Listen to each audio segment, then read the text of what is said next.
Pour les moins qualifiés, ou pour ceux à qui toute qualification est absolument refusée, alors vous avez une ligne réformatrice qui démarre en 1977 avec les mesures jeunes. Ce point a été très bien étudié par Baudelot et Establet dans un ouvrage qui s'appelle « Avoir 30 ans » en 1968 et en 1998. Il compare avoir 30 ans à ces deux périodes. Et il constate que le salaire à 25 ans a diminué de moitié en francs constants entre ces deux périodes. De moitié. Donc, tous les enseignants qui ont enseigné dans les années 70-80, je sais pas, en IUT comme moi, ont bien vu que le salaire à l'embauche diminuait de moitié, effectivement, sur 30 ans. Et ce qui a rendu possible cette chute du salaire d'embauche, qui bien sûr a ensuite des effets en aval sur tous les salaires, c'est un mensonge d'État sur le chômage des jeunes. Le même que celui que nous fait Stigler aujourd'hui. 47% des emplois auront disparu à 2050. Et donc...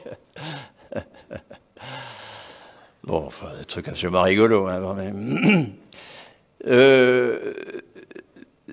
Qu'est-ce que c'est que le mensonge d'État sur le chômage des jeunes que nous avons eu beaucoup de mal de contester, que nous n'avons pas réussi à contester, y compris quand nos collègues de l'INSEE bouillaient devant leur impuissance sur cette affaire.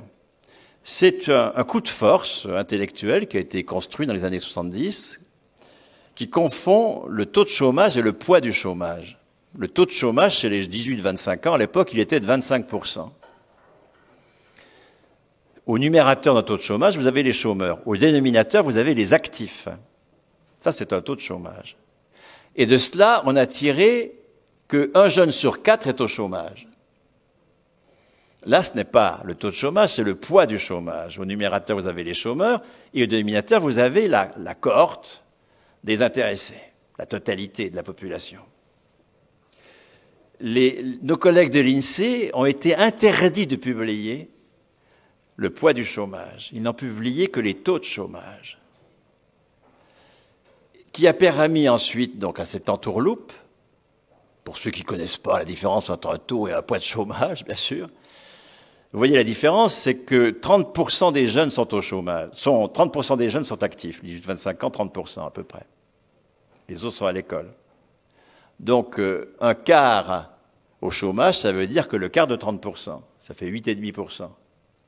C'est pas 1 sur 4. C'est exactement le taux de chômage qu'on a dans toutes les tranches de la population. Et à partir de ce misérabilisme, toujours pareil, tous les mauvais coups se font sur le fait que nous sommes habitués à lire le Capital comme quelque chose qui suscite la défaite, la souffrance, etc., etc. Et que ce que nous avons à faire, c'est aller au secours de victimes. Notre mission, c'est de secourir des victimes. Ce raisonnement a permis cette incroyable opération des mesures jeunes, dans lequel on a disqualifié les jeunes. Alors même que leur certification était croissante, leur qualification diminuait considérablement. Pire, on ne les a plus payés à une qualification réduite, mais on les a payés au SMIC. Le SMIC, c'est un salaire qui est défini à partir d'un panier de besoins, précisément. C'est un non-salaire.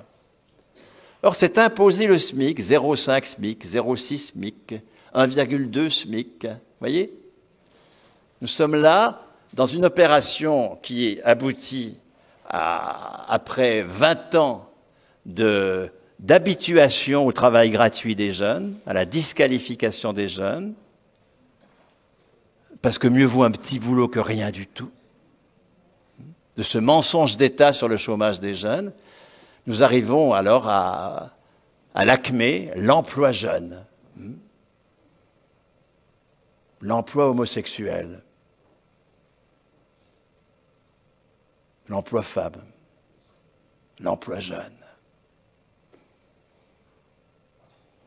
Vous voyez la construction, cette institution capitaliste du travail qu'il a fallu faire pour parler d'emploi jeune. Pendant lequel, pendant 5 ans, des jeunes qui avaient en moyenne Bac+2 ont été payés au SMIC.